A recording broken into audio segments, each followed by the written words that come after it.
Hello, 25th of August 2019. Beautiful weather today. It's meant to be getting up to about 30 degrees C. If indeed it is not there already, that's about 86 degrees Fahrenheit. And it's said on the BBC weather site that warm weather is going to be here for the next 2 weeks. Isn't that wonderful? Okay, so what have I been doing today? Well, sorted out the strawberries and I'm in the process of making some nettle tea. So let's start off with the strawberries, shall we? Okay, so this is the soft fruit patch, as I like to call it. Now, I had some strawberry plants growing in here, and indeed I still do have some, like that one there. I think you can see that. That's come from a runner from a plant that was in here, but I'm going to leave that. Why not, hey? So, I took them out and I put them somewhere else. We'll go into that in a moment. But so gooseberry. So I've got a gooseberry here. This is variety Invicta, okay, which is a very nice variety. I love gooseberries, I really do.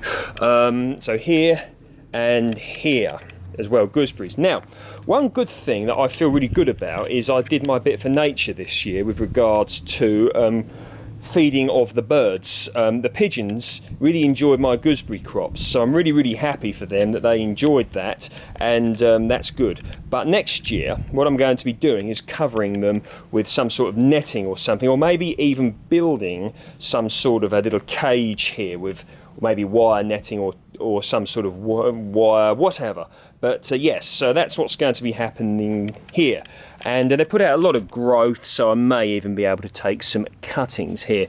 And I've got some lovely, currant bushes as well here. But oh yes, let's go into the raspberries. Okay, so I believe these are variety Golden Queen, and they put out some lovely growth this year. I planted these last year, and I'm going to be cutting away the previous year's growth. So this is last year's growth, which I got the crop on this year. These are beautiful golden yellow colour and lovely sweet. They really are. Now, okay, so down here, you can see one good thing is I've done some weeding, and a good thing about weeding is it exposes the earth, and what I'm going to do in the dormant season is proceed to put some lovely nutrients, some lovely manure, some mulch to really power up these beautiful plants here, so that next year I can have a lovely crop of soft fruit, and indeed a lovely crop from the Stella cherry here as well. And yeah, it should be absolutely fantastic, honestly speaking, but going to be doing that in the dormant season.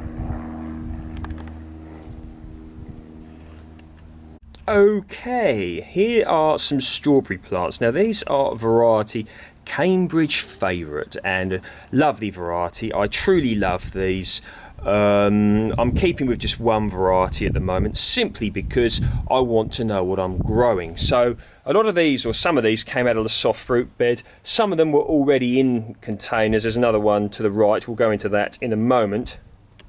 Here we go, there's one here.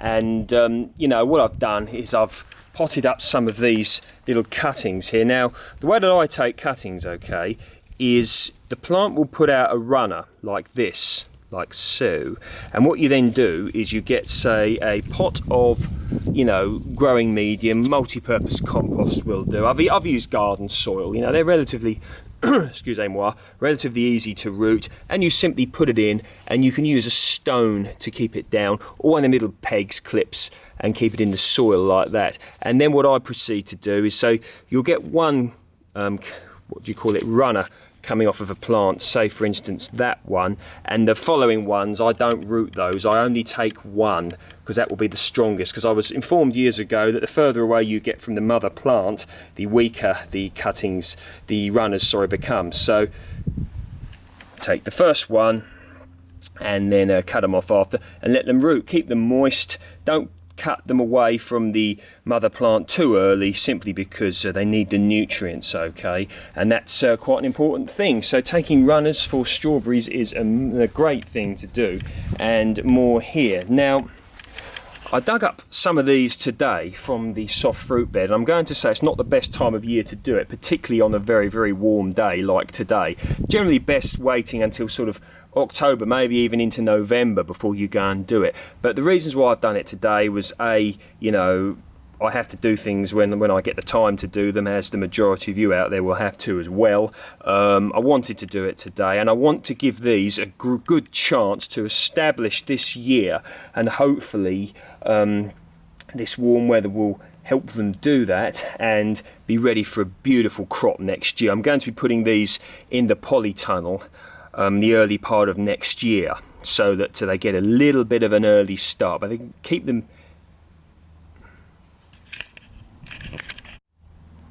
going to keep them in these containers, and that'll show you how hot it is here.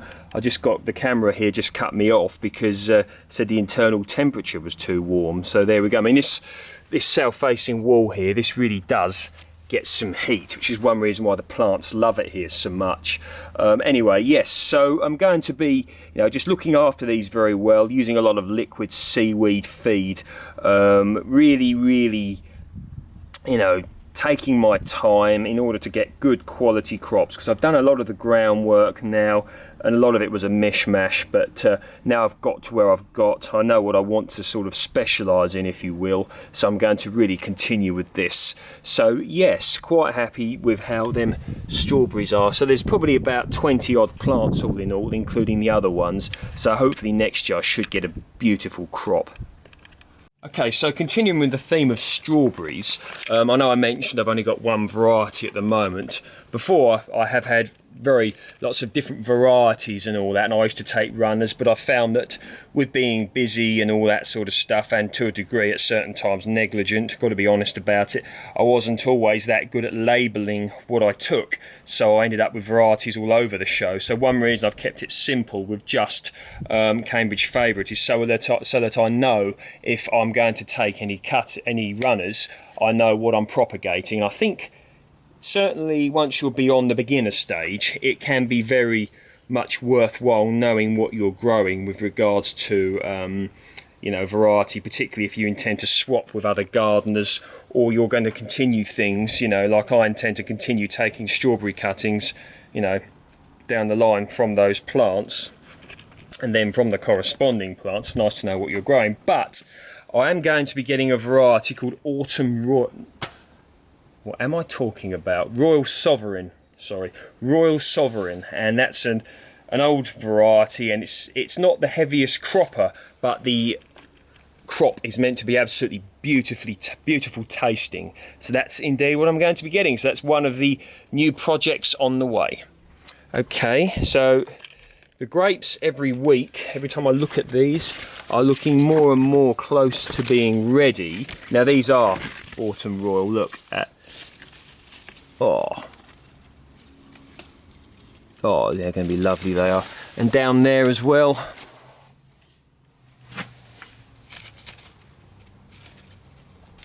And I did my first feed with the seaweed the other day. Not first, second or first, depending on what plant it was. But yeah, and the oranges up here, look. They're doing well.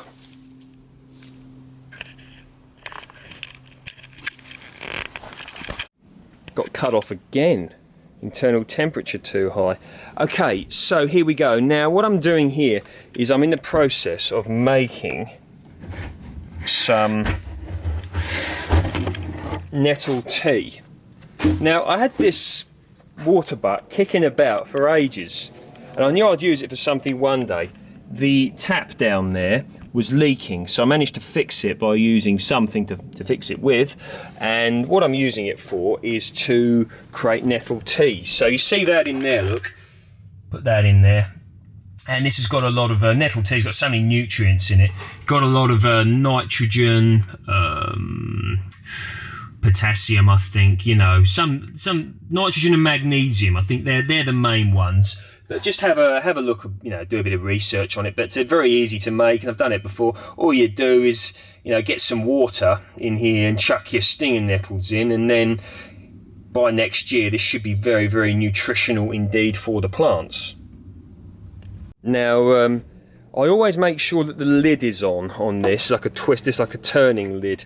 I'm always very cagey about leaving empty containers, big ones, out in the garden for whatever reason. I don't know why, just in case animals drown in there, or you never know who's going to end up getting in your garden. So I think it's very important to keep things safe. Yeah, so the polytunnel's looking very good. The tomatoes are out of control, but I'm not worried about those.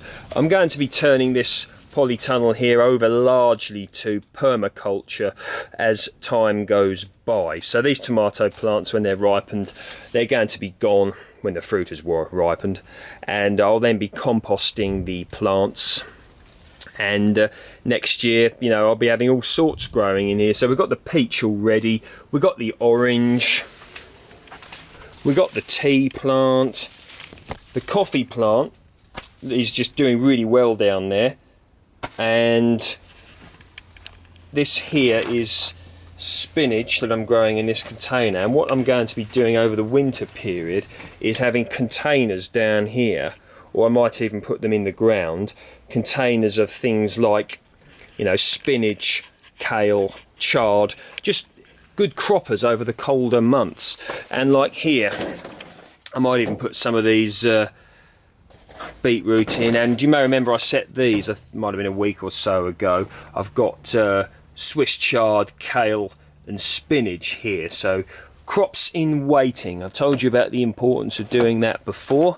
Great for failures, and great to keep the old food production up. And you want to make sure when you've got crops in waiting that they are suitable for the season in which you intend to grow them in. For example, these are cold hardy because I'm going to have them out in the colder months. Some little area here. I think these polystyrene containers, as well as it's recycling, isn't it? I get given these, and I think they're great trays for keeping. I've got my fig cuttings in here. I'm hoping that the extra warmth that will be within the insulation of the polystyrene will help these to root.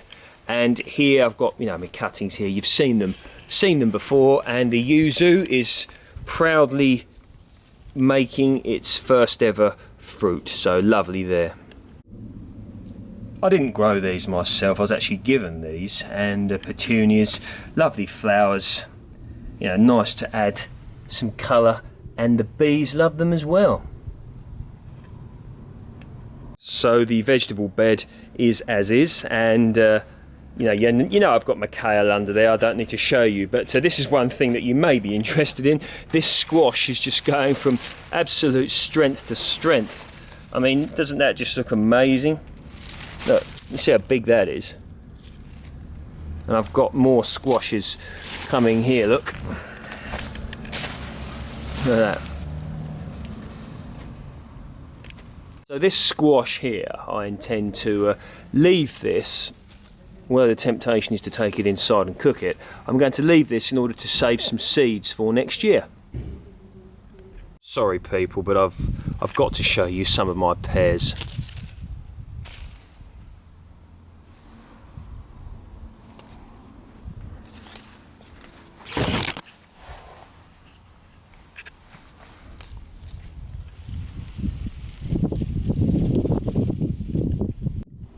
So I've got this south-facing wall here, and what I want to do is to grow something up here that loves warmth, because it just gets so warm here. I'm thinking about getting a fig to grow up there, even maybe if, the fig cuttings that Vinny sent me, which I'm very grateful to him for, from the channel Fruit Nut, formerly Fruits for Life. Might put one of those up here, or might purchase one. But yes, or some of the grapevine cuttings, or some of the grafted ones I purchased, might consider putting one of those up here. But it seems a shame to waste this really lovely microclimate of the south-facing wall. Okay, so dormancy, although one may not wish to accept it or think about it right now, dormancy is not that long till it's here. The leaves will be falling off the plants and trees before we know it, the deciduous ones anyway. So during that period of time, a few things I'm going to be getting hold of. I want to get hold of a Minaret Victoria plum, maybe a Minaret Golden Gauge. I want to get more into plums. Definitely going to be getting a form of nectarine.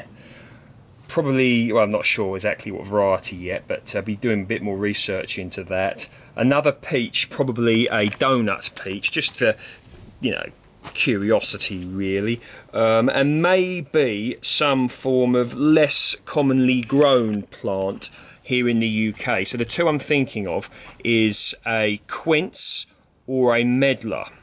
Now, I've got videos on quinces, okay, and they're a great thing to grow. You can put them in apple pies, you know, things like that. Make quince jelly, great, and they make the room smell really sweet. And medlars, they look like a rose hip, and very lovely sort of fruit. You eat them semi-rotten, which sounds disgusting, but intriguing taste actually. So yes, a lot of that's for the heritage. But yes, so certainly a lot of time to hopefully research and think and plan what direction I'm going here. But if there's anything that you people would like to see, I'm very much open to suggestion, because I look at this channel, it's yours just as much as it is mine.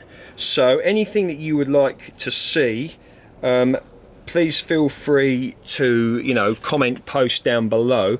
And as always, if you like my work,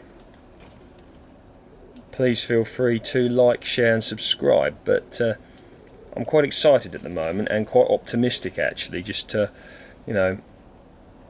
how it's going here. You've got to think that things don't happen immediately. It keeps getting shut off because of the heat. Things don't happen immediately, so just take your time and plan. If you go back to when I started the project here, it's probably it was 3.5 years ago, so it's taken all this time. And I mean, you've got to think the plants take time to establish, and you take time to decide what you want to get. So anyway, see you next time.